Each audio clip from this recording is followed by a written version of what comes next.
أما بعد فإن خير الحديث كتاب الله وخير الهدي هدي محمد صلى الله عليه وسلم وشر الأمور محدثاتها وكل محدثة بدعة وكل بدعة ضلالة وكل ضلالة فيم.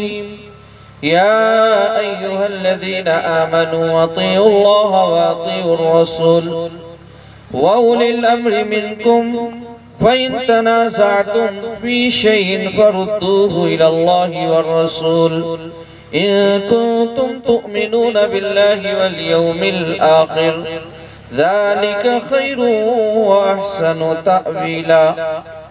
رب اشرح لي صدري ويسر لي أمري واحلل عقدة من لساني يفقهوا قولي.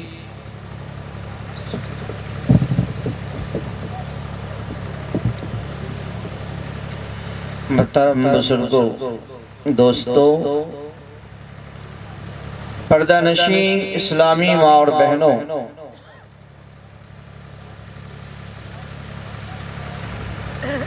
آج کا یہ دن، آج کی یہ رات بڑی خاص اور مبارک رات ہے کہ ایک عظیم الشان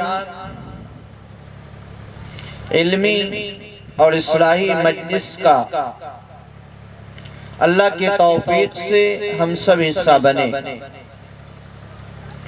لائق مبارکباد ہیں وہ افراد اور نوجوان جنہوں نے بڑی محنت اور کوشش سے اس بزم کو سجایا ہے اور خوش نصیب ہیں ہم لوگ کہ اس مجلس کا حصہ بنے ہیں.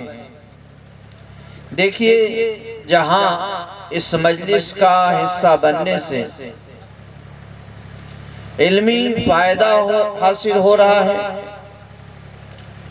مواعظ و نصائح سے مستفید ہونے کا موقع مل رہا ہے، وہیں ایک اور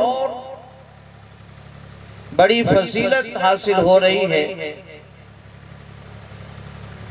بہت سارے لوگ ہوں گے جو اپنے گھروں میں پڑے ہوں گے، سو رہے ہوں گے، اور آپ کو جو فضیلت مل رہی ہے اس سے وہ محروم ہوں گے.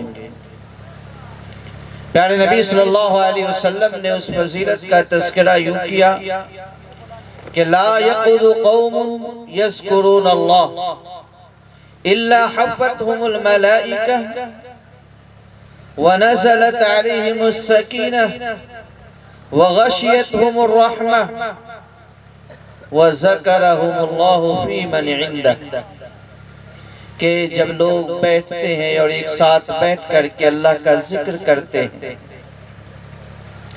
تو ان کے اوپر اللہ کی سکینت نازل ہوتی ہے، اللہ انہیں اپنی رحمتوں میں ڈھانپ لیتا ہے، فرشتے انہیں گھیر لیتے ہیں اور اللہ تبارک و تعالی ان کا تذکرہ ان لوگوں کے درمیان کرتا ہے جو اللہ کے نزدیک ہیں، یعنی فرشتوں کے بیچ میں.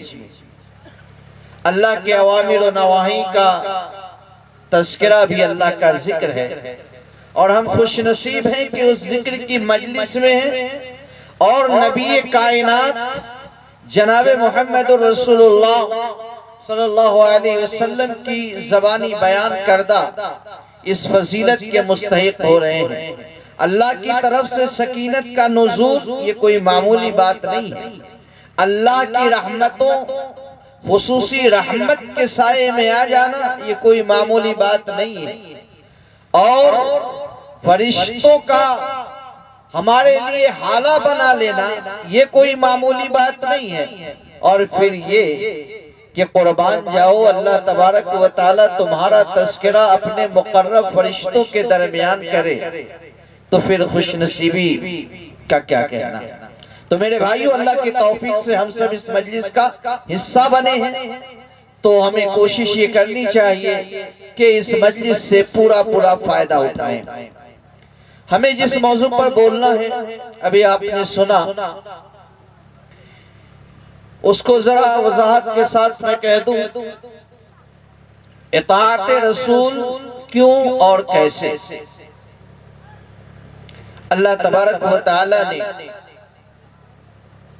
آخری نبی کی حیثیت سے جناب محمد رسول اللہ صلی اللہ علیہ وسلم کو اس کائنات کے اندر مبعوث فرمایا، اپنی وحی نازل کی، اور اس وحی کی عملی اور قولی تفسیر کی ذمہ داری آپ صلی اللہ علیہ وسلم کو سونپ دیا اور اعلان کیا، لَقَدْ كَانَ لَكُمْ فِي رَسُولِ اللَّهِ أُسْوَةٌ حَسَنَةٌ کہ لوگوں سن لو، تمہارے لیے رسول اللہ صلی اللہ علیہ وسلم کی زندگی میں بہترین آئیڈیل اور نمونہ ہے، اسوۃ حسنہ۔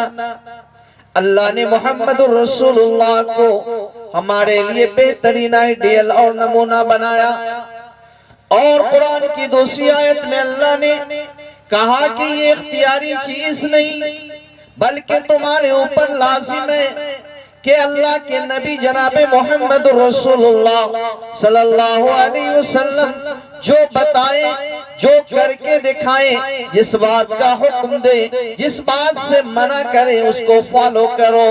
وَمَا آتَاكُمُ الرَّسُولُ فَخُذُوهُ وَمَا نَهَاكُمْ عَنْهُ فَانْتَهُوا کہ لوگوں محمد رسول اللہ جو تمہیں دے اسے مضبوطی سے پکڑ لو، اسے حاصل کر لو، وَمَا نَهَاكُمْ عَنْهُ اور جس بات سے منع کرے روکے، فَانْتَهُوا اس سے رک جاؤ، باز آ جاؤ، دور ہو جاؤ۔ اس لیے ہمیں رسول کی اطاعت کرنی ہے، رسول کی پیروی کرنی ہے، رسول کی فرما برداری کرنی ہے، رسول کی اتباع کرنی ہے، رسول کی بات ماننی ہے، رسول کے کہنے پر چلنا ہے۔ اگر ہمیں نجات چاہیے، دنیا کے اندر کامیابی و کامرانی چاہیے، آخرت میں فوز و فلاح چاہیے، تو ہمیں رسول کی راہ کو اپنانا ہوگا، رسول کی اطاعت کرنی ہوگی، رسول کی فرما برداری کرنی ہوگی، رسول کی پیروی کرنی ہوگی، رسول کی اتباع کرنی ہوگی، رسول کی بات ماننی ہوگی۔ اللہ تبارک و تعالی نے قرآن مجید کے اندر متعدد آیات میں اطاعت رسول کے فوائد بتائے ہیں، اور اطاعت رسول سے روگردانی کے نقصانات کو بھی اجاگر کیا ہے۔ رسول پر ایمان لانے کے بعد رسول کی باتوں کو ماننا یہ ایمان کی علامت ہے، اہل ایمان کا شیوا ہے۔ قرآن کہتا ہے انما کان قول المؤمنین اذا دعوا الی اللہ ورسولہ لیحکم بینہم ان یقولوا سمعنا واطعنا واولئک هم المفلحون۔ کہ انما کان قول المؤمنین کہ جب مومنوں کو اللہ اور اس کے رسول کی طرف بلایا جاتا ہے تو مومن کہتے ہیں یقولو سمعنا واطعنا کہ ہم نے اللہ کا فرمان سن لیا، رسول کی تعلیم سن لی، واطعنا اور ہم نے قبول بھی کر لیا۔ اللہ کہتا ہے وَأُولَئِكَ هُمُ الْمُفْلِحُونَ اور یہی لوگ کامیاب ہیں جو رسول کی باتیں سنتے ہیں اور رسول کے بتائے ہوئے باتوں پر عمل کرتے ہیں، وہ کامیاب ہیں، کامران۔ اور اس کے مقابلے میں وہ لوگ جو رسول پر ایمان کا دعویٰ کرتے ہیں، لا الہ الا اللہ محمد رسول اللہ کا اقرار کرتے ہیں، اپنے آپ کو مسلمان ظاہر کرتے ہیں، اہل ایمان ہونے کا دعویٰ کرتے ہیں، لیکن جب کہا جاتا ہے رسول کی بات کو مانو، رسول کے فرمان کو مانو، رسول کی سنت کے مطابق عمل کرو، نبی کی حدیث پر چلو، نبی کے طریقے کو اختیار کرو، تو منہ موڑ لیتے ہیں، رخ پھیر لیتے ہیں۔ اللہ نے کہا کہ یہ منافقین کا شیوا ہے۔ وَإِذَا قِيلَ لَهُمْ تَعَالَوْا إِلَى مَا أَنزَلَ اللَّهُ وَإِلَى الرَّسُولِ رأيت المنافقين يصدون عنك صدودا، کہ جب منافقین جب کہا جاتا ہے ان سے وَإِذَا قِيلَ لَهُمْ تَعَالَوْا إِلَى مَا أَنزَلَ اللَّهُ وَإِلَى الرَّسُولِ، کہ اللہ نے نازل کیا ہے اس کی طرف آؤ، رسول کی طرف آؤ۔ اللہ کہتا ہے کہ رَأَيْتَ الْمُنَافِقِينَ يَصُدُّونَ عَنْكَ صُدُودًا، تو آپ منافقین کو دیکھیں گے کہ وہ آپ سے منہ موڑ لیتے ہیں، آپ سے رخ پھیر لیتے ہیں، آپ کے پاس آنے سے اعراض کرتے ہیں۔ ہم سب اپنے گریبانوں میں جھانک کر کے دیکھیں کہ اللہ تبارک و تعالی نے یہاں جو دو کردار بیان کیے، ایک اہل ایمان کا کردار اور ایک اہل نفاق کا کردار، ہم کس کیٹیگری میں آتے ہیں؟ یا اہل ایمان کی کیٹیگری میں آتے ہیں یا اہل نفاق کی کیٹیگری میں آتے ہیں؟ آج ہماری زندگی کے اندر اطاعت رسول کا، اتباع رسول کا کتنا اہم کردار ہے اور کتنی اہمیت ہے، ہم اپنے گریبانوں میں جھانک کر کے دیکھیں، اپنے دلوں کا محاسبہ کریں، اپنے اعمال کا محاسبہ کریں۔ تو میرے بھائیوں، اگر ہمیں واقعیتاً ایمان سے نسبت ہے، اگر واقعیتاً اسلام سے نسبت ہے، اگر واقعیتاً رسول سے نسبت ہے، اگر واقعیتاً ہمیں قرآن سے نسبت ہے، اگر واقعیتاً ہمیں نبی کے فرمان سے نسبت ہے، تو دیانت کے ساتھ رسول اللہ کی بتائی ہوئی تعلیم کے مطابق ہمیں زندگی گزارنی ہوگی۔ اور اگر دعویٰ ایمان کا ہے، زبان پر کلمہ لا الہ الا اللہ محمد الرسول اللہ ہے، لیکن نبی کی اطاعت سے ہماری زندگی دور ہے، تو پھر ہمیں اپنے ایمان کا اور دعویٰ ایمان کا محاسبہ کرنا چاہیے کہ کہیں ہمارے اندر نفاق تو نہیں پنپ رہا ہے، کہیں ہم نفاق کے دائرے میں جا چکے ہیں۔ اس لیے میرے بھائیوں، رسول کی اطاعت ضروری ہے، رسول کی اطاعت کرنی ہے۔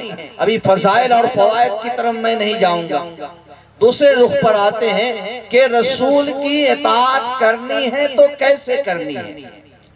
آج روئے زمین پر جو مسلمان بستے ہیں، ہم سب پوری طرح سے جانتے ہیں کہ مسلمانوں میں کئی سارے فرقے ہیں، ہر فرقہ دوسرے سے گتھم گتھا ہے، ہر فرقہ دوسرے سے برسرے پیکار ہے، اور ہر فرقے کا دعویٰ یہ ہے کہ اس کی زندگی کا نہج، اس کا مسلک، اس کا طریق، اس کا عمل، اس کی عبادت، اس کے عقائد قرآن کے مطابق ہے، حدیث کے مطابق ہے۔ دوسرے لفظوں میں یہ کہہ لیجئے کہ وہ رسول کی اطاعت و فرما برداری کر رہا ہے۔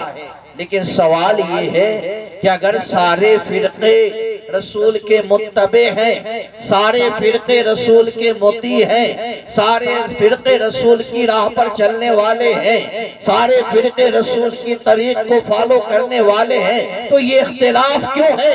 یہ انتشار کیوں ہے؟ یہ تفرقہ بازی کیوں ہے؟ کسی کا رخ مشرق کی طرف تو کسی کا رخ مغرب کی طرف کیوں ہے؟ کسی کا رخ شمال کی طرف تو کسی کا رخ جنوب کی طرف کیوں ہے؟ کسی کی نسبت اس کی طرف تو کسی کی نسبت اس کی طرف کیوں ہے؟ اس کا جواب یہ ہے کہ لوگ دعویٰ تو ضرور کرتے ہیں کہ ہم رسول کے متبع اور مطیع ہیں، دعویٰ ضرور کرتے ہیں کہ ہم رسول کی راہ پر چلنے والے ہیں، لیکن وہ رسول کی راہ سے منحرف ہے، اس لیے کہ ان کے پاس وہ کسوٹی نہیں ہے۔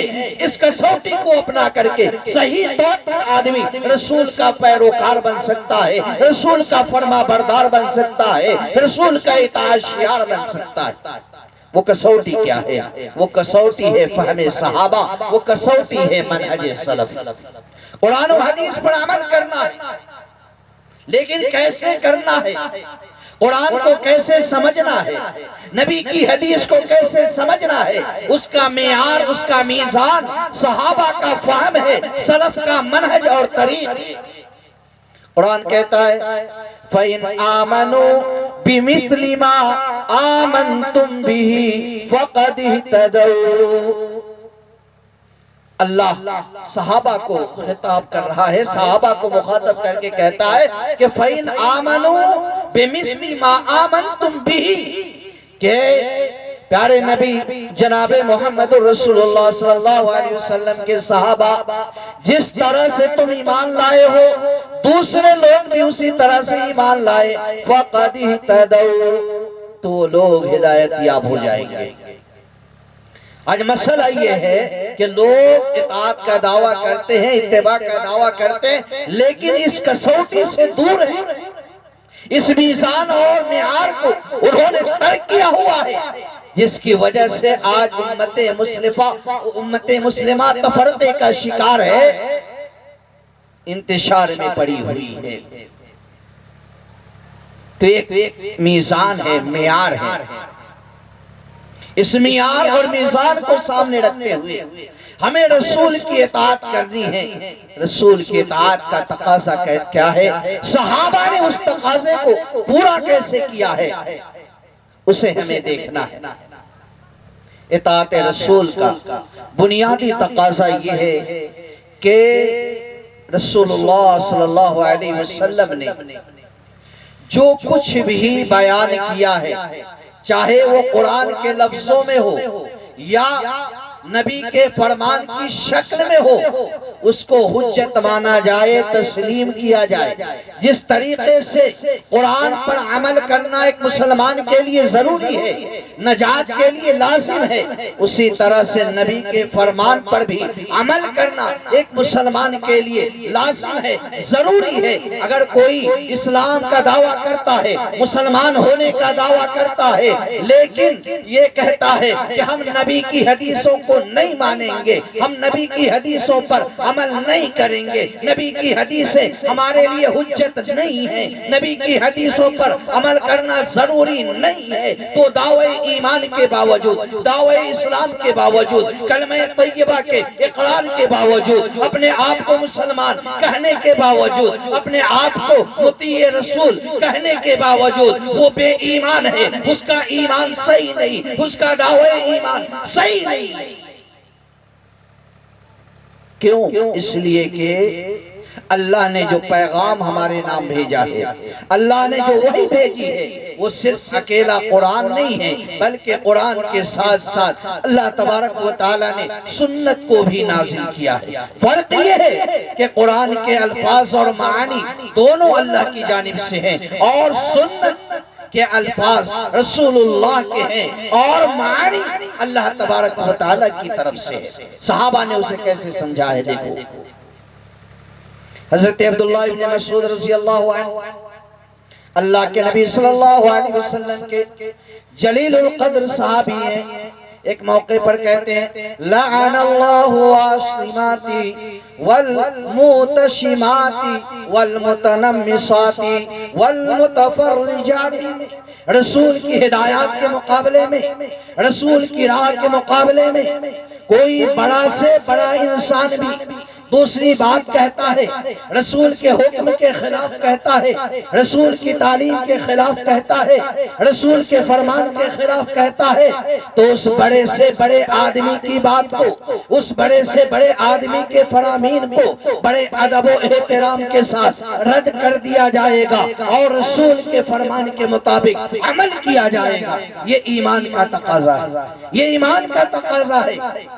ایمان یہ نہیں ہے کہ ہم رسول کی اطاعت کا دعویٰ کریں، لیکن رسول کے فرمان کے خلاف دوسروں کی باتوں کو، دوسروں کے اقوال کو، دوسروں کے فرامین کو اپنے لیے لازم اور ضروری کریں۔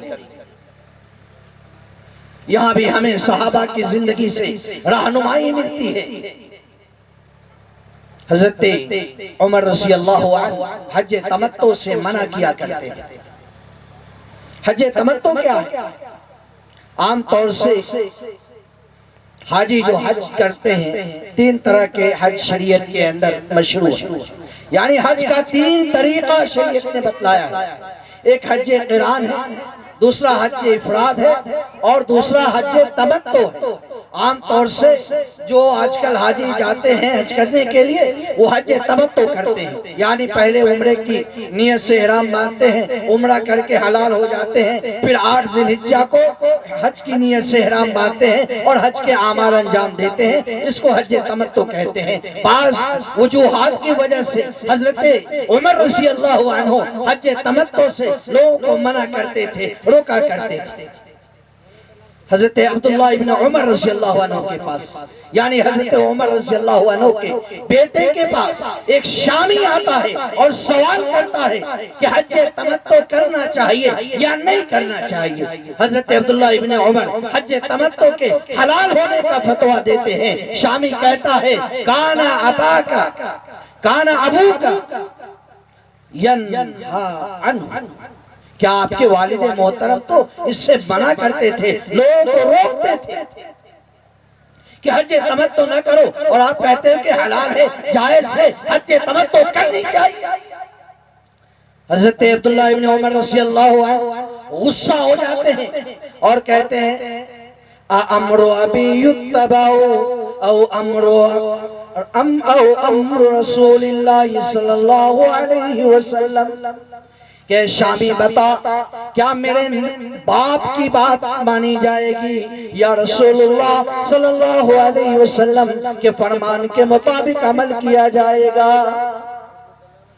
شامی کہتا ہے بل امر رسول اللہ صلی اللہ علیہ وسلم، کہتا ہے کہ اللہ کے رسول صلی اللہ علیہ وسلم نے جو فرمایا ہے اس کے مطابق عمل کیا جائے گا۔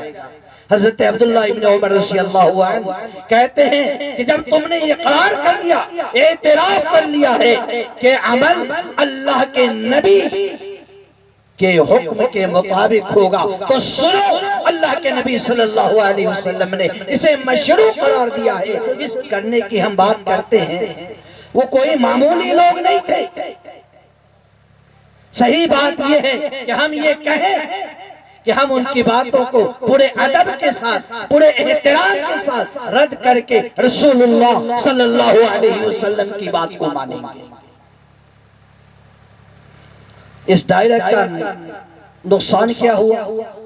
عوام الناس نے جب ڈائلاگ کو سنا ہاتھوں ہاتھ لے لیا۔ پہلے بات کو جوتی کے نوک پر رکھنے کی چل رہی تھی بات، بعد میں شخصیت کو جوتی کے نوک پر رکھنا شروع کر دیا۔ تو یہ ڈائلاگ بڑا خطرناک ہے، اس ڈائلاگ سے بچا جائے۔ آگے بڑھتے ہیں۔ اطاعت رسول کا تیسرا تقاضا یہ ہے کہ اگر ماں باپ کی باتیں، خاندان کی باتیں، خاندان کے رسوم و رواج رسول اللہ صلی اللہ علیہ وسلم کی تعلیم کے خلاف ہو، آپ کے فرمان کے خلاف ہو، آپ کے بتائے ہوئے طریقے کے خلاف ہو، پوری دیانت کے ساتھ خاندانی رسوم و رواج کو، ماں باپ کی باتوں کو رد کر کے رسول اللہ صلی اللہ علیہ وسلم کی بات کو اپنایا جائے، اس کے مطابق عمل کیا جائے اور اس کے مطابق زندگی گزاری جائے۔ ہمارے باپ کی بات غلط ہو سکتی ہے، ہمارے ماں کے بات غلط ہو سکتی ہے، ہمارے قبیلے کنبے خاندان کے رواج غلط ہو سکتے ہیں، لیکن آمینہ کے لال کا فرمان غلط نہیں ہو سکتا۔ اس لیے ایک مومن کے لیے ضروری ہے کہ اپنے خاندانی رسوم و رواج کو چھوڑ کر کے، اپنے ماں باپ کی باتوں کو چھوڑ کر کے رسول اللہ صلی اللہ علیہ وسلم کی باتوں کو اپنائے۔ ہماری معاشرتی زندگی میں بہت سارے مسائل ہیں، بہت سارے معاملات ہیں، دین سے دوری کی وجہ سے، کتاب و سنت کی تعلیمات سے، جہالت کی وجہ سے ہم نے دین مخالف بہت سارے رسوم و رواج اختیار کر رکھے ہیں۔ ایک دیندار بندہ جب آگے بڑھتا ہے رب کے قرآن کے مطابق زندگی گزارنے کے لیے، نبی کے فرمان کے مطابق زندگی گزارنے کے لیے قدم قدم پر رکاوٹیں آتی ہیں۔ کبھی قبیلہ رکاوٹ بن جاتا ہے، کبھی خاندان رکاوٹ بن جاتا ہے، کبھی ماں باپ رکاوٹ بن جاتے ہیں، کبھی بھائی بہن رکاوٹ بن جاتے ہیں۔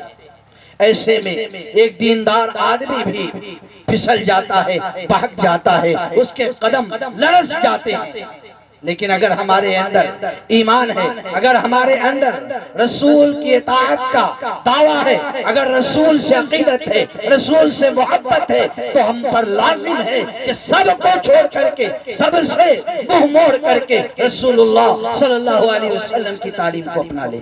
ہم دیکھتے ہیں معاشرے میں ہمارے بہت سارے نوجوان بھائی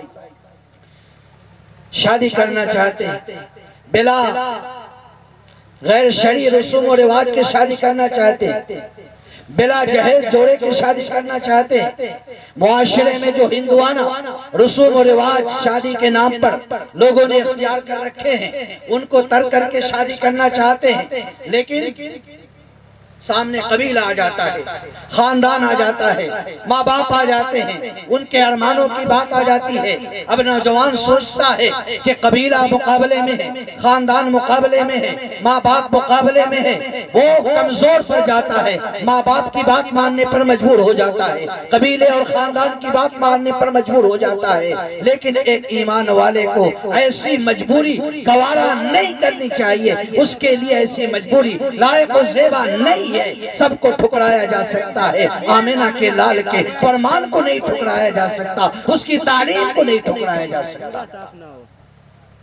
حضرت سعد بن ابی وقاص رضی اللہ عنہ خود کہتے ہیں کنت برًا بوالدتی، میں اپنی ماں کا بہت زیادہ فرما بردار بیٹا تھا، بڑا خدمت گزار بیٹا تھا۔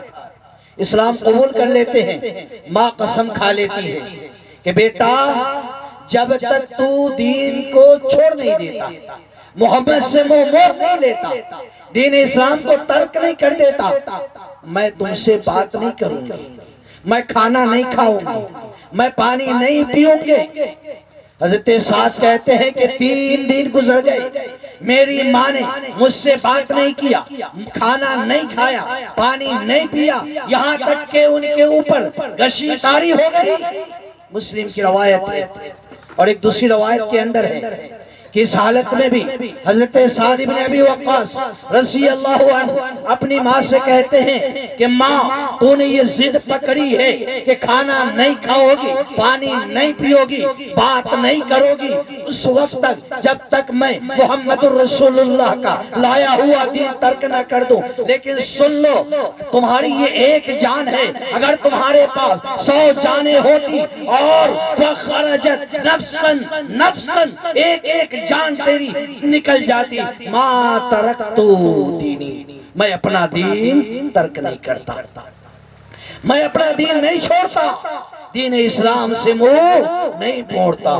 اللہ نے قرآن مجید کی آیت اتاری، کہا کہ وَوَصَّيْنَا الْإِنسَانَ بِوَالِدَيْهِ حُسْنًا وَإِنْ جَاهَدَاكَ لِتُشْرِكَ بِي مَا لَيْسَ لَكَ بِهِ عِلْمٌ فَلَا تُطِعْهُمَا وَصَاحِبْهُمَا فِي الدُّنْيَا مَعْرُوفًا۔ کہا کہ اپنے ماں باپ کے ساتھ، اپنے والدین کے ساتھ حسن سلوک کرو، بہترین برتاؤ کرو، اور اگر وہ تمہارے لیے کوشش کریں وَإِنْ جَاهَدَاكَ لِتُشْرِكَ بِي، اگر وہ کوشش کریں کہ تم میرے ساتھ کسی کو شریک بنا لو، اگر وہ کوشش کریں کہ تم میرے ساتھ کسی کو شریک ٹھہراؤ، فَلَا تُطِعْهُمَا، تو ان کی اطاعت و فرما برداری مت کرو، وَصَاحِبْهُمَا فِي الدُّنْيَا مَعْرُوفًا، اور دنیا کے اندر ان کے ساتھ اچھا سلوک کرو، اچھا برتاؤ کرو۔ تو کوئی بھی ہو اگر رسول کی باتوں سے روکتا ہو، منع کرتا ہو، رسول کے طریقے سے روکتا ہو، منع کرتا ہو، اس کی بات ہرگز مانی نہیں جائے گی، چاہے وہ پورا قبیلہ کیوں نہ ہو، پورا کنبہ کیوں نہ ہو، پورا خاندان کیوں نہ ہو، ماں کیوں نہ ہو، باپ کیوں نہ ہو، بھائی کیوں نہ ہو، بہن کیوں نہ ہو، قریبی کوئی دوسرا رشتہ دار کیوں نہ ہو۔ ہمارے بہت سارے نوجوان داڑیاں کاٹ لیتے ہیں، داڑھی رکھے ہوتے ہیں، داڑیاں کاٹ لیتے ہیں، موڑ لیتے ہیں۔ بھائی تم نے داڑھی کیوں کاٹ دی، داڑھی کیوں ترک کر دیا؟ کہتے ہیں کہ میری ماں کو پسند نہیں، میرے باپ کو پسند نہیں، میرے خاندان والے کوستے ہیں۔ اور بہت سارے نوجوان تو داڑھی اس لیے نہیں رکھتے کہ ان کی شادی نہیں ہوگی۔ بہت ساری لڑکیاں ڈیمانڈ کر دیتی ہیں کہ داڑھی والے سے مجھے شادی نہیں کرنی، اور کسی داڑھی والے کا رشتہ آ گیا تو انکار کر دیتی ہے کہ میں اس کے ساتھ نکاح نہیں کر سکتی۔ اب ہمارا نوجوان ڈر جاتا ہے کہ شادی نہیں ہوگی، داڑھی رکھ لیں گے نکاح نہیں ہوگا، داڑھی رکھ لیں گے لڑکی نہیں ملے گی۔ میرے بھائیو یہ تمہاری غلط فہمی ہے، لڑکی ملے گی، اللہ عطا کرے گا۔ اگر تم نبی کی سنت کو اپنے چہروں سے سجائے رکھے، نبی کی سنت کا احترام اپنے دلوں میں قائم رکھے، اللہ تبارک و تعالیٰ تمہیں چھوڑنے والی بیوی سے بہترین بیوی عطا کرے گا، ریجیکٹ کرنے والی لڑکی سے بہترین لڑکی تمہیں عطا کرے گا۔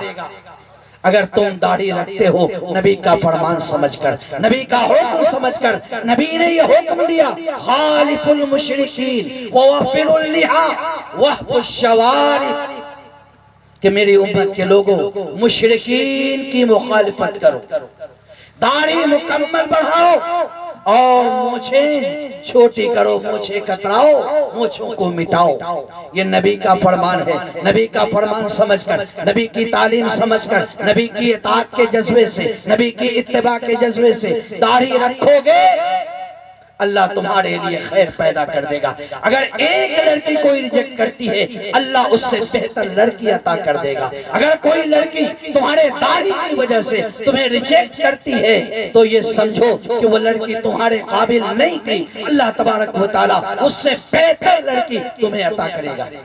المیہ یہ ہے ہمارے اتنے لوگ یہاں بیٹھے ہیں اور ظاہر ہے کہ اس لیے بیٹھے ہیں کہ ان کے اندر دین کا جذبہ ہے، اس لیے بیٹھے ہیں کہ یہ دین اپنے دلوں میں بسائے رکھتے ہیں، لیکن بیشتر لوگوں کے چہرے داڑھی سے خالی۔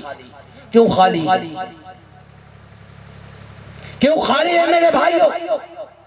نوجوانوں کے لیے اسے لنگ ہی صحیح ہے، یہ ہمارے بوڑھے جو داڑھیاں چھیلتے رہتے ہیں، موڑتے رہتے ہیں، ان کے پاس کون سا حوض؟ میرے بھائیو اللہ کے نبی کا حکم ہے خالف المشرکین، مشرکین کی مخالفت کرو، ووفر اللحا، داڑھی پوری رکھو، مکمل رکھو، نبی کا فرمان سمجھ کر، نبی کی تعلیم سمجھ کر اپنا لو، نبی کی سنت سمجھ کر اپنا لو۔ نبی نے اپنے چہرے پر ساری زندگی داڑھی کے حسن کو سجایا ہے۔ نبی نے داڑھی کاٹ کر کے، داڑھی موڑ کر کے کبھی نالیوں میں نہیں بہایا ہے، کبھی داڑھی کٹاتے ہوئے، داڑھی مڈاتے ہوئے اور داڑھی کے بالوں کا جائزہ لینا چاہیے میرے بھائی۔ آئیے آگے بڑھتے ہیں۔ اطاعت رسول کا تقاضا یہ ہے کہ آدمی اپنے امنگوں کو، اپنی خواہشات کو، اپنی عادات کو، اپنے مفادات کو، سب کچھ نبی کی تعلیم پر قربان کرنے کے لیے تیار ہو۔ نبی کا فرمان آ جائے، اگر ہماری عادت اس کے خلاف ہے، نبی کی تعلیم آ جائے، ہماری خواہش اس کے خلاف ہے، نبی کا فرمان آ جائے، ہماری تمنائیں اس کے خلاف ہے، نبی کا فرمان آ جائے، ہمارے جذبے اس کے خلاف ہیں، نبی کا فرمان آ جائے، ہمارے ارمان اس کے خلاف ہیں، ہم پر لازم ہے کہ اپنی خواہشات کا گلا گھونٹ دیں، ہم پر لازم ہے کہ اپنے ارمانوں کا گلا گھونٹ دیں، ہم پر لازم ہے کہ اپنی عادتوں کا گلا گھونٹ دیں اور رسول اللہ صلی اللہ علیہ وسلم کی تعلیمات کو اپنا لیں۔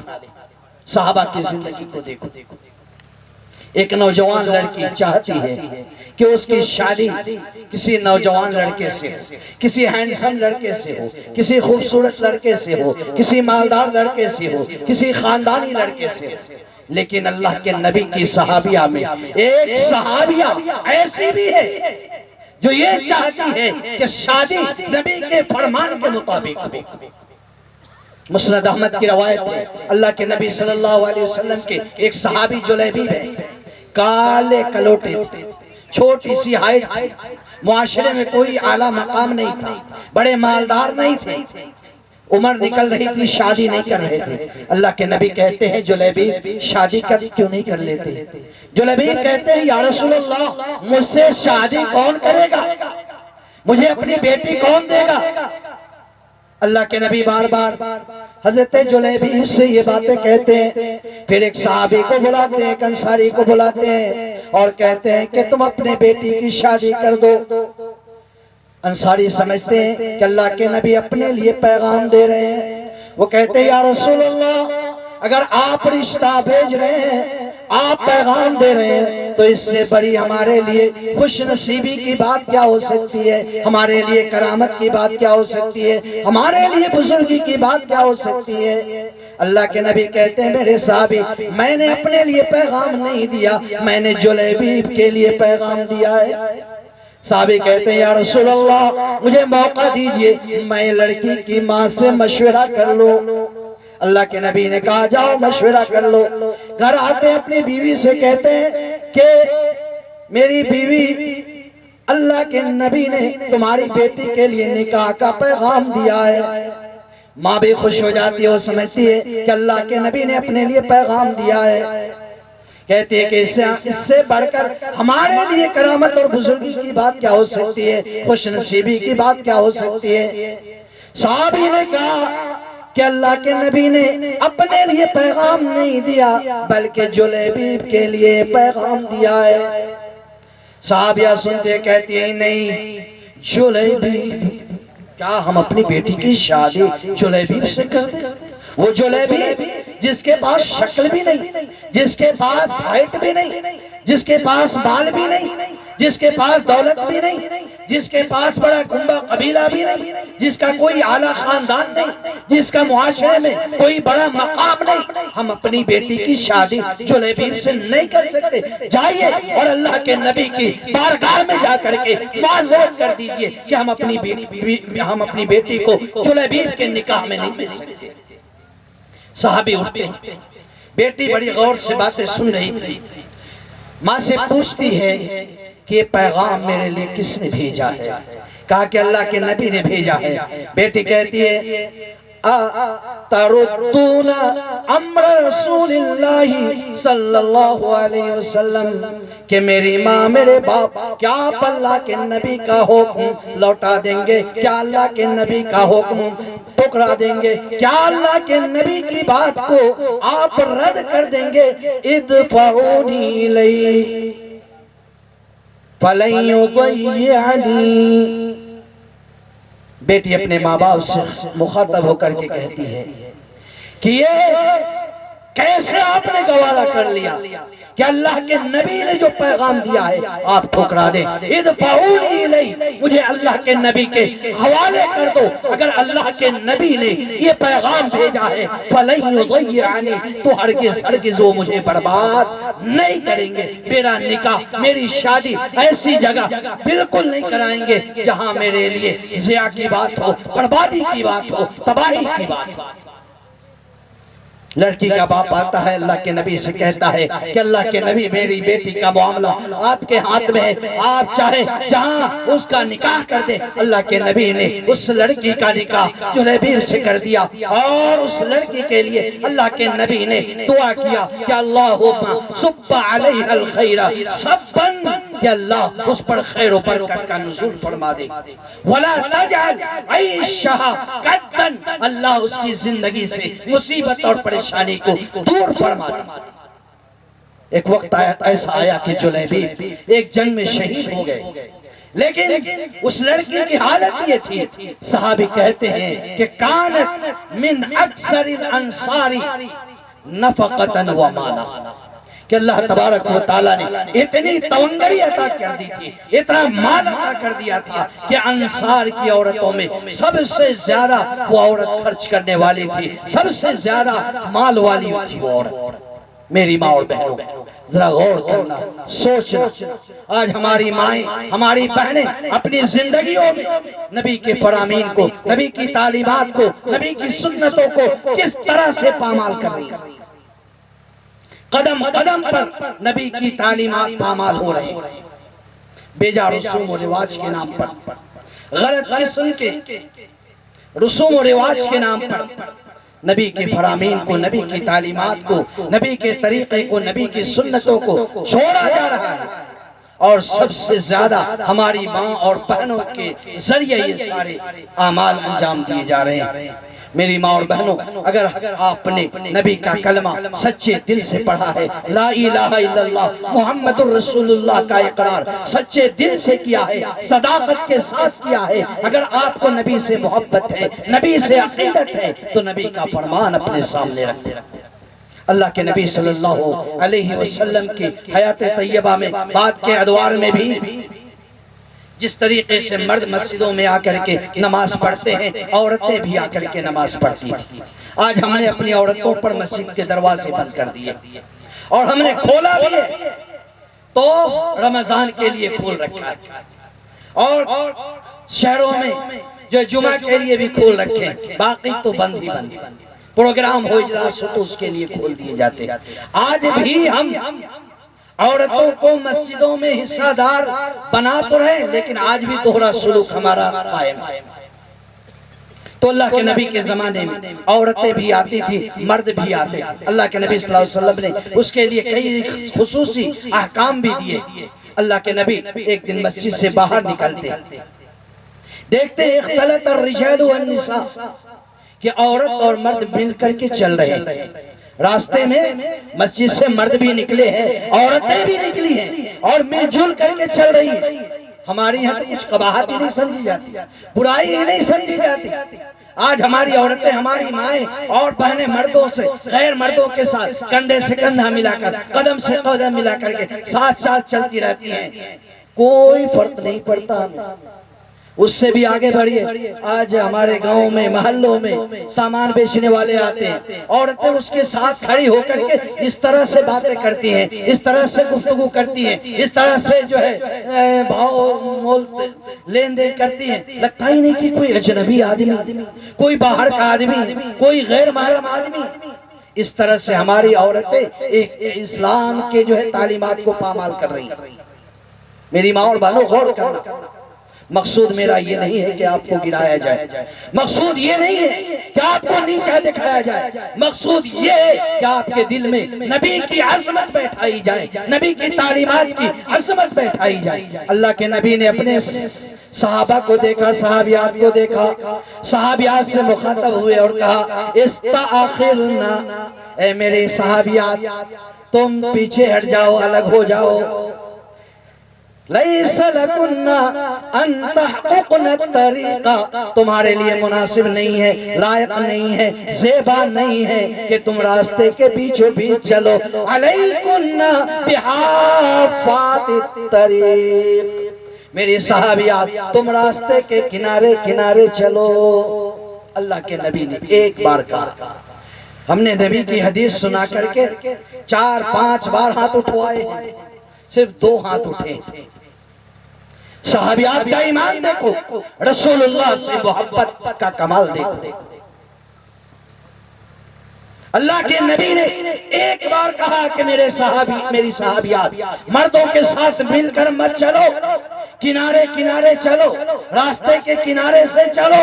علیکن بحافات الطریق، راوی حدیث کہتے ہیں کہ اللہ کے نبی کے فرمان کا اثر ان صحابیات پر یہ ہوا کہ تلتصق بالجدار، اتنا کنارے چلنے لگی راستے سے کہ دیوار سے چمٹ جاتی تھی، اور دیوار سے چمٹ جانے، دیوار سے لگ جانے کی وجہ سے ان صوبہا لیتعلق بالجدار، ان کے کپڑے دیواروں میں پھنس جاتے تھے۔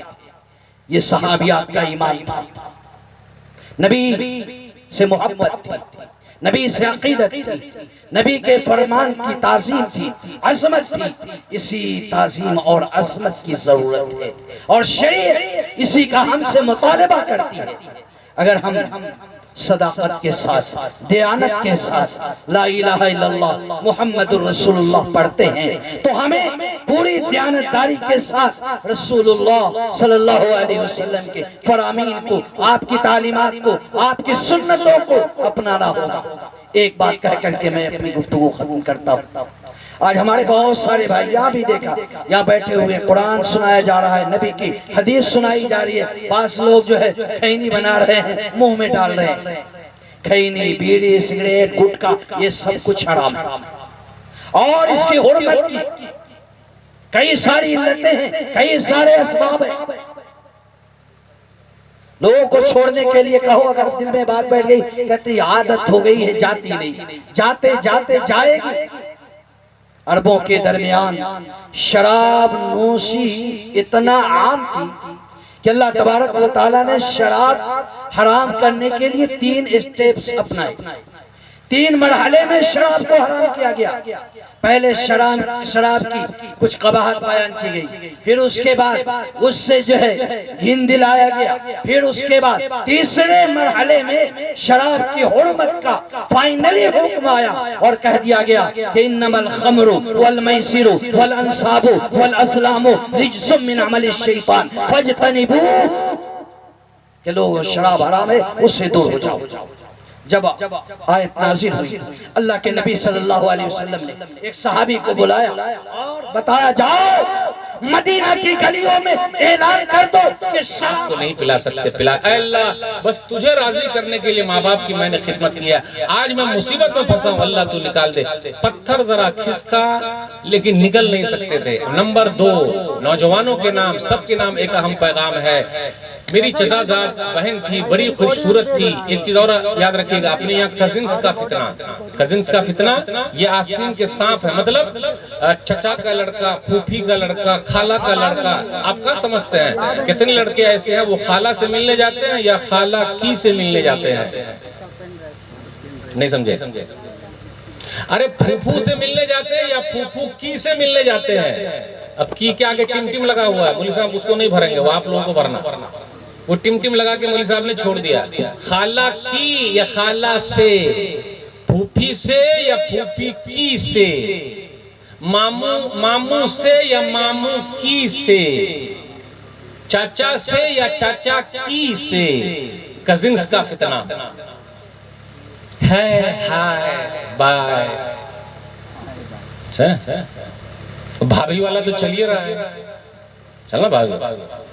اور ایک چیز اور مجھے سمجھ میں نہیں آئی، ہو سکتا آپ لوگ برا مان جائیے گا لیکن حقیقت ہے، لیڈیز سب کو آپ دیکھیے گا کہ مولوی صاحب ہی سے لمبا پردہ کرتی ہیں، داڑھی والے سے اور مولوی صاحب سے، اور یہ مجھے آج تک سمجھ میں نہیں آیا۔ اور کئی برقع والی کو ہم نے دیکھا ہے، ان کے برقعے سب اتر گئے۔ کہاں اترے؟ گھر سے تو برقعے میں نکلی ہے اور ٹرین میں جب چڑھی ہے تو برقعے میں، سبحان اللہ، ماشاء اللہ، الحمدللہ۔ اور جب سیٹ پر جا کے بیٹھی ہیں تو پہلے ادھر ادھر تاکتی ہیں، اب یہ برقع اللہ کے لیے تھا یا گھر والوں کے لیے تھا، تو ادھر ادھر تاکا، برقع اندر اپنے باہر، ہیلو ہائے، پھر جی اسٹیشن پر اترنا، برقع پہن کے ایک دم اتر گئی ہے۔ سبحان اللہ، ماشاءاللہ، بیوی ہو تو ایسی اللہ والی ہے۔ ارے یہ برقع جو پہنا اور یہ جو پردہ کیا، کس کے لیے کیا؟ اللہ کے لیے کیا، لوگوں کے لیے کیا ہے نا؟ تو لیکن مولوی صاحب سے پردہ کا ہے۔ اب ہم لوگ سفر کرتے ہیں تو ٹوپی نکال کے کرتے ہیں کہیں کہیں، اسی میں تو حقیقت پتہ چلتی ہے کیا ہوتا ہے۔ اب وہ بیچاری کو کہاں معلوم کہ یہ مولوی صاحب کہاں والے مولوی صاحب ہیں، ان کے اپنا چکر چالو ہے۔ ہاں لیکن اگر ٹوپی اوپی لگا کے بیٹھتے، یہ سب بیٹھتے تو یہ پھر یہ اچھا یہ کہا ہے کہ مولوی صاحب سے پردہ۔ جواب معلوم ہے مجھے لیکن میں جواب نہیں دوں گا ورنہ آپ لوگ سب پیٹیے گا، ہم کو گاؤں سے جانے ہی نہیں دیجیے گا۔ جواب نہیں بولوں گا لیکن جواب مجھے معلوم ہے مولوی صاحب سے پردہ کا ہے۔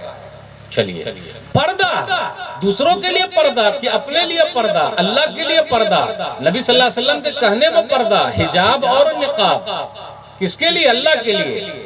کتنی عورت احسان جتاتی ہے، بولیے گا نہیں یہ سب پردہ ہمارے لیے کر رہے، اپنے لیے۔ پہلے زمانے کی لیڈیز جو تھی گھر سے باہر نہیں نکلتی، مجبوری میں نکلتی تھی، اور آج کل کی کچھ مائیں بہنیں مجبوری میں گھر کے اندر ہے، ان کو منع نہیں لگتا ہے۔ 50,000 کا موبائل، 10,000 کا پرس، 5,000 کے برقع، گھوم رہی ہے۔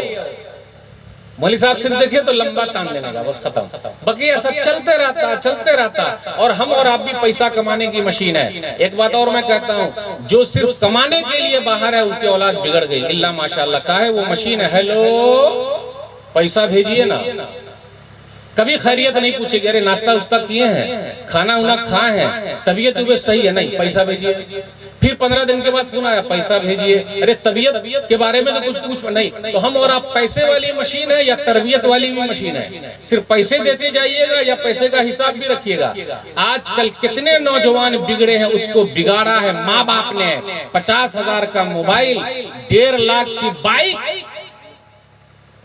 اپنے پیسہ پر پھٹانی دکھا، باپ کے پیسہ پر پھٹانی دکھا رہا ہے۔ اور بائک پر بھی چلتا ہے ہپی کٹ بال، سور کٹ بال اور پھٹی پینٹ اور ہے 1.5 لاکھ کی بائک لے مار رہا ہر کرتا ہے تو 2 ہی کٹ ہے، یا صحیح کٹ مارا تو صحیح پہنچا، دوسرا کٹ مارا تو قبرستان پہنچ گیا۔ میں ایسے نوجوانوں کو جانتا ہوں۔ بولیے باپ کی کمائی پر پھٹانی، اپنی کمائی پر پھٹانی دکھائیے۔ یہ نوجوان دونوں اللہ والے، اس لیے نلہ والے نہیں، ہلہ والے نہیں، اللہ والے بنیے، وہ تربیت ہو۔ تو اس بٹیا نے کہا بڑی خوبصورت تھی، چچا زاد بہن تھی، اچھی تھی، جتنا میں نے کوشش کیا کبھی میرے ہاتھ نہیں لگی۔ آج زناکاری بڑھ رہی ہے، بلاتکاری بڑھ رہی ہے، کاہے شادی نہیں ہو رہی ہے۔ کتنی بہن تو دوسرے کے ساتھ بھاگی رہے، شادی نہیں، دان دہیج کا مسئلہ، اس کا مسئلہ، اس کا مسئلہ، فتنے، یہاں تک کہ خاندان کا بھی فتنہ۔ اچھا تو ایسا ہے تو یہ شیخ سید، خان، پٹھان، انصاری لیبل لگاتا ہے۔ ہمارے اس کا ہے کہ نہیں تو شادی کرے گا۔ اور زنا کرنے کے لیے کبھی کوئی خاندان دیکھتا ہے؟ یہ شیخ کی ہے، سید کی ہے، پٹھان کی ہے، خان کی ہے، انصاری کی ہے، بلاತ್کار کر رہا ہے، اس کے لیے خاندان نہیں دیکھتا، اس کے لیے ذات پات نہیں دیکھتا، لیکن نکاح کرنے کے لیے بولیے نہ ہو۔ ہمارے اور آپ کے پاس ایک ہی ذات ہے، وہ ہے لا الہ الا اللہ محمد الرسول اللہ۔ چلیے نوجوانوں کی شادی جلدی کرانا۔ اب دیکھیے یہاں چچا زاد بہن تھی، بڑی خوبصورت تھی، لیکن مسئلہ یہ تھا وہ کبھی آئی نہیں، قبضے میں نہیں آئی، بیچاری مجبور ہو گئی۔ 1000 دینار پر معاہدہ طے ہوا۔ معاہدہ جب طے ہوا تو غلط کام کے لیے بیٹھے۔ اس اللہ والی نے کہا پیغام ہے بہنوں کے نام، ماؤں کے نام، بیٹیوں کے نام، پیغام ہے کہ آج وہ کسی کے جھانسے میں آ گئی۔ ہیلو ہائے بائے، آج ہماری بہن، آپ کی بہن، میری بیٹی، آپ کی بیٹی کالج میں پڑھ رہی ہے، جا رہی ہے، برقعے میں جا رہی ہے، وہاں جا کر برقع اندر، اپنے باہر، اور ہم نے تو سجا کے دے دیا ہے شیخ کے سامنے، لکھا چاکلیٹ رکھ دیا بغوا صاحب کے سامنے، لکھ کھول کے کھا، دے رہے نہیں۔ پھر ادھر ادھر وہ بھی بچے لوگ جو پھنسانے والے ہوتے ہیں، ان کے دوست ہوتے، ایک دن اگر وہ نہیں گئی تو بولتا ہے ہیلو ہائے آئیے، جو کل آپ نہیں آئی تھی نوٹ بک میں میں لکھ دوں؟ میرا کتنا خیال لگتا ہے، نوٹ بک میں لکھ رہا ہے تو شادی کے بعد اور کتنا خیال رکھے گا۔ یاد رکھیے گا لیڈیز کو پھنسانا بہت آسان ہے، ذرا تعریف کر دیجئے، اور اس نے تعریف کیا اور بیچاری کو پھنسا لیا۔ لیکن ہر اللہ والی کو کوئی پھنسا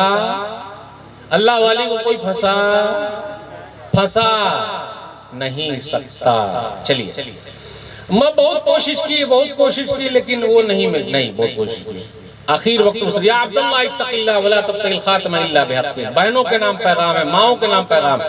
عبداللہ اللہ کا بندہ، اللہ سے ڈر جا، غلط کام مت کرتا ہے، بغیر شادی کے تو میرے ساتھ غلط کام کر رہا ہے۔ اس بندے نے غلط کام چھوڑ دیا، نہیں کہ اے اللہ تجھے خوش کرنے کے لیے آج میں مصیبت میں پھنسا ہوں، غار میں اللہ میں ہوں، پتھر ذرا کھسکا لیکن نکل نہیں سکتے۔ تیسرے وہ نوجوان کیونکہ ماشاءاللہ جوانی ہی میں سیٹ بنی ہے۔ سیٹ کب بنیے گا؟ بڑھاپے میں کہ جوانی میں؟ بھائی سیٹ بننا ہے، جوانی میں سیٹ بنیے اور بڑکا سیٹ بنیے، چھوٹکا سیٹ نہیں بننے کا، چھوٹپیکا پیسہ والا نہیں بننے کا، بڑکا پیسہ والا بننے کا۔ اتنا پیسہ کمانے کا کوئی حساب نہیں۔ اگر آپ انصاف کے ساتھ پیسہ کمائیں گے، نوکروں کے ساتھ جو آپ کے یہاں کام کر رہے خیال رکھیں گے، اللہ آپ کو مالدار بنا دیں گے۔ ان سیٹھوں کے نام، ان نوکروں کے نام جو اب حدیث کا یہ حصہ ہے۔ میرے پاس کچھ نوکر تھے، اس میں سے ایک نوکر تھا کام کرتا تھا، اب سیٹھ صاحب اللہ کے سامنے بول رہے ہیں میرا نوکر تھا لیکن اس نے اپنی مزدوری نہیں لی، چلا گیا۔ آج کل لوگ کھٹاتے ہیں، پیسہ کئی مہینے تک نہیں دیتے ہیں، پیسہ مانگے رہے دے گے نا، اپن کسی کا کھا جاتا ہے کہ تیرا کھا جائے گا، چل وقت۔ آپ کو پتہ نہیں کہ اگر وہ آدمی جو میرے پاس کام کر رہا ہے پیسہ اگر دیں گے تو اس کو بھی دودھ کا پیسہ، گیس کا پیسہ، بوا کا پیسہ، اسکول کا پیسہ، ماں باپ کو پیسہ، راشن کا پیسہ، سب گاڑی والے کو پیسہ دینا ہے، آپ کو مہینے پہ ان کی تنخواہ دیں گے، لیکن لوگ دے رہے ہیں۔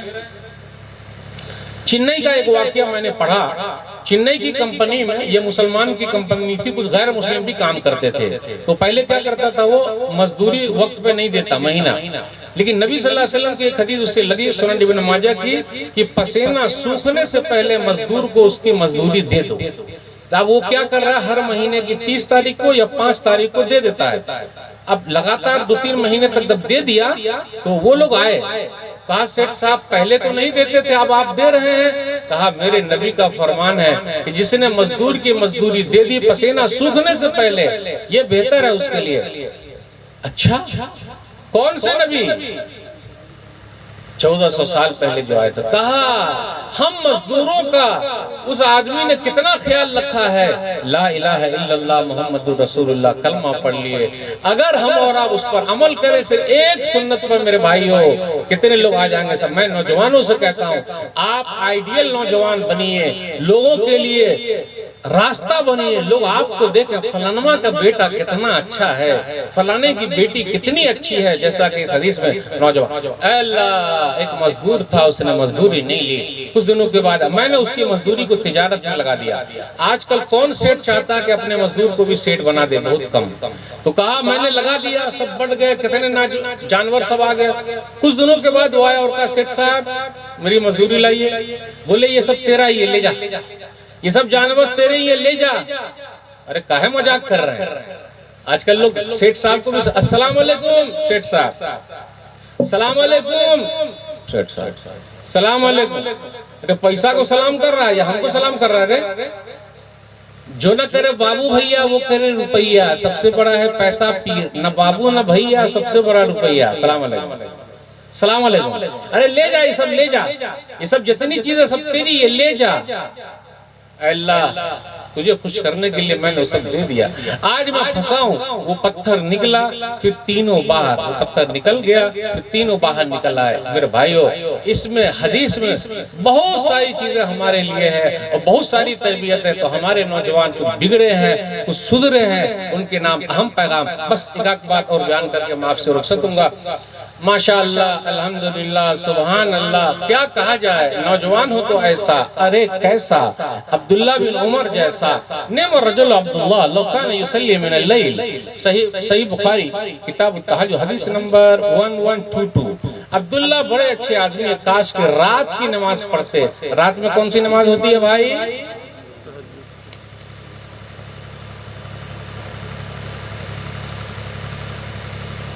رات میں کون سی نماز ہے؟ ہماری اور آپ کی نماز کتنے وقت کی ہے؟ 8 کی، کھاٹ کی، 360 کی. اللہ اللہ خیر صلی اللہ. نماز پڑھ رہے ہیں، ٹائم ہی نہیں ملتا ہے. چلیے نا نماز، آپ بڑھیے نا، ہم پیچھے سے آ رہے ہیں. چلیے نا نماز پہ، ناپاک ہیں. اس لیے جلسہ ولسہ معلوم مسجد میں لوگ نہیں رکھتے، کہا ہے ناپاک لوگ اندر نہیں آئیں گے. مومن کبھی ناپاک ہوتا ہے؟ مسلم کبھی ناپاک ہوتا ہے؟ ناپاک ہے. اور ناپاکی کی حالت میں روح نکل گئی تو چلیے نا چاچا نماز میں. بہوا جمعہ سے شروع کر رہے ہیں، آئندہ جمعہ سے. آئندہ جمعہ کبھی آتا ہے؟ کبھی آیا؟ آئندہ کبھی آتا ہے؟ بہانے، کیا کیا بہانے، چلیں گے بہانے. بہوا سب کے لیے آپ نماز چھوڑے ہوئے، جو بہوا کام نہیں آئے گا. میں تو سیدھا بولتا ہوں، میری اردو ذرا خراب ہے، میں سیدھا بولتا ہوں. جس اولاد کے لیے ہم اور آپ نماز چھوڑے ہوئے سب مطلبی ہے. ماں باپ بھی مطلبی، کچھ بیوی بھی مطلبی، پیسہ کچھ بہوا سب بھی مطلبی. جب تک پیسہ ہے تو کیا بولتا ہے پتا ہے آپ کو؟ جب تک ہمارے پاس پیسہ تو ہمارے بچے بولتے ہیں ابا ابا ابا، اور جب پیسہ ختم ہو گیا تو بولتے ہیں ڈبا ڈبا ڈبا، سائڈ ہو جاؤ. ایسے بھائی عبداللہ بڑے اچھے آدمی ہیں، کاش کہ رات کی نماز پڑھتے. تہجد کی نماز، ابھی شادی بھی نہیں ہوئی، شادی بھی نہیں ہوئی، تہجد کی نماز. ابھی ایک عبداللہ پر آپ رکے رہیے، تہجد کی نماز. دوسرے عبداللہ پر پھر آئیے، وہ عبداللہ بن عمرو بن عاص. سنن ابن ماجہ کتاب اقامت الصلوات حدیث نمبر 1364. میں نے قرآن جمع کیا، پورا قرآن میں ایک رات میں پڑھ لیتا ہوں. نبی صلی اللہ علیہ وسلم فرمایا 1 مہینے میں ختم کیجئے. تو کہا دعنی استمت من قوتی و شبابی، مجھے میری جوانی سے فائدہ اٹھا لینے دیجئے. موبائل کھیلنے میں قرآن پڑھنے میں ہماری اور آپ کی راتیں کہاں جا رہی ہے؟ موبائل شریف. اس کو ذرا پیار سے رکھنے کا. سب لوگ بولتے ہیں کہ حالات خراب ہے لیکن نئے موبائل آ رہا ہے. بہوا سب کو خرید کے بھی دے رہے ہیں نئے موبائل, بیٹیا کو بھی دے رہے ہیں بڑکا موبائل, بیٹا کو بھی دے رہے ہیں موبائل. اس موبائل کے فائدے بھی ہیں لیکن ہیں نقصانات.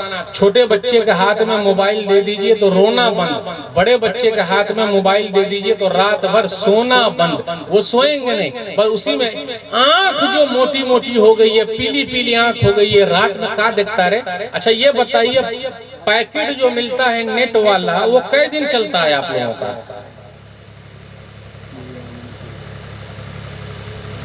نہیں سمجھے؟ ارے موبائل کا جو نیٹ کا پیکٹ ملتا ہے نا بھائی, کتنے کا مل رہا ہے وہ؟ نہیں بھراتے ہیں آپ لوگ؟ 240 والا کتنا دن چلتا ہے وہ؟ 28 دن چلتا ہے آپ کا.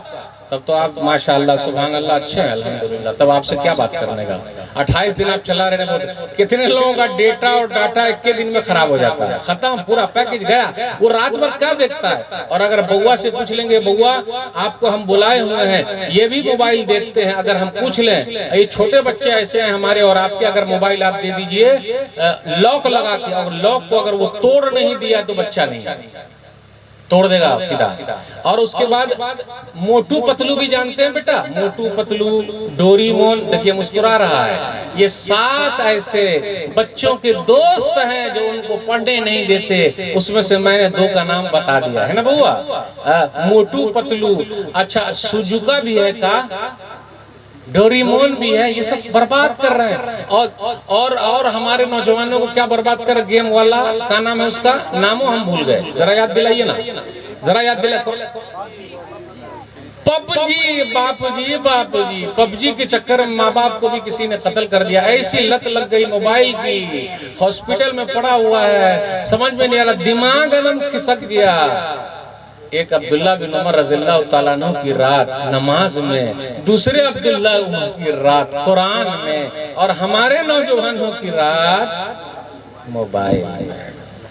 لیکن سب کی بات نہیں ہے. سب کچھ بڑے اچھے ماشاءاللہ دیکھیے بیٹھے ہوئے ہیں, سن رہے ہیں. تو ہمیں اور آپ کو سننے والا بننا بھائی, کی عمل کرنے والا بھی. عمل کیجئے, شروع کیجئے, پریکٹس کیجئے, بنیے, خود سدھریے, چھوڑیے دوسروں کو. سیٹ سب بننا چاہتے ہیں, سیٹ کون بننا نہیں چاہتا بھائی؟ میں آپ کو بتاؤں سب سے بڑا سیٹ کون ہے, یہ آخری بات بیان کر کے بات ختم کروں گا. سب سے بڑا سیٹ پوری دنیا میں سب سے بڑا پیسے والا کون ہے پتہ ہے آپ کو؟ ہے نا, اپنے عدانی بھی ہے, امبانی بھی ہے. لیکن ایک حدیث ایسی سنا رہا ہوں, اگر اس پر آپ عمل کریں گے تو آپ جلدی سے پیسے والے ہو جائیں گے. سناؤں, اگر اس پر آپ نے کر لیا تو آپ سے بڑا پیسے والا کوئی ہے ہی نہیں ہے. نبی صلی اللہ علیہ وسلم نے فرمایا, صحیح مسلم کتاب المساجد حدیث نمبر 725, رکعت الفجر خیر من الدنیا وما فیہا, جس نے فجر کے وقت کی 2 رکعت سنت پڑھ لی, اس کے پاس پوری دنیا اور پوری دنیا کا سامان ہے. اللہ اکبر.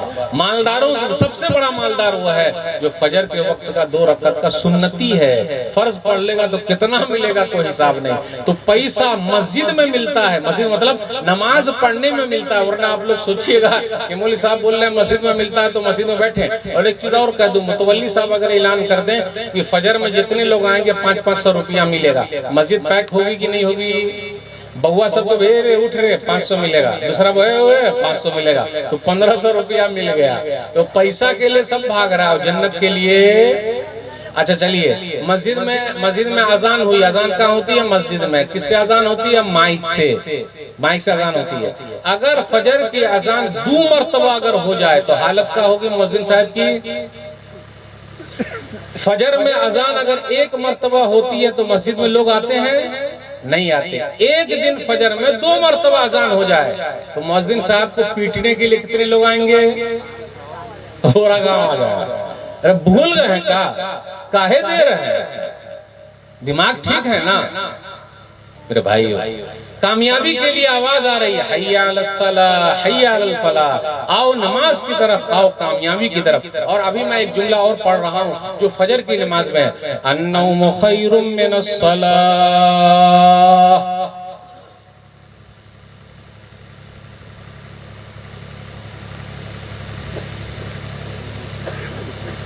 مؤذن صاحب بولتے ہیں نا النوم خیر من الصلاۃ، مولوی صاحب مؤذن صاحب ایسے ہی بولتے ہیں؟ کاہے سدھار رہے ہیں بھائی، دیکھیں سدھار رہے ہیں۔ ارے مؤذن صاحب کیا بولتے ہیں؟ النوم خیر من الصلاۃ یا الصلاۃ خیر من النوم، نماز نیند سے بہتر ہے، اور ہم اور آپ سو سو کے بتاتے ہیں کہ نیند نماز سے بہتر ہے۔ نماز سے جڑ جائیے، آپ کی زندگی بدل جائے گی۔ اپنے آپ کو اللہ سے جوڑ لیجئے، دنیا والے آپ کے لیے کچھ نہیں کریں گے۔ اللہ سے جڑنا ہے، کیونکہ ہمیں اور آپ کو ایک دن جاننا ہے۔ میں اپنی بات کو نوجوانوں کی اس دعا سے ختم کرتا ہوں، ربنا آتنا من لدنک رحمہ وہیئ لنا من امرنا رشدا، اے ہمارے رب تو ہمارے معاملے میں آسانی فرما اور اپنی طرف سے رحمت عطا کر دے۔ اللہ جو بیمار ہے شفاء کامل عاجل عطا فرما، جو پریشان ہے اللہ ان کی پریشانی کو دور کر دے، جو قرض میں ڈوبے ہوئے ہیں اللہ ان کے لیے کوئی راستہ نکال، جن کو بچیوں کے رشتے نہیں آ رہے ہیں اللہ کوئی راستہ نکال دے، جن کو بچے پیدا نہیں ہو رہے اللہ اپنی رحمت سے ان کو بچہ عطا کر دے۔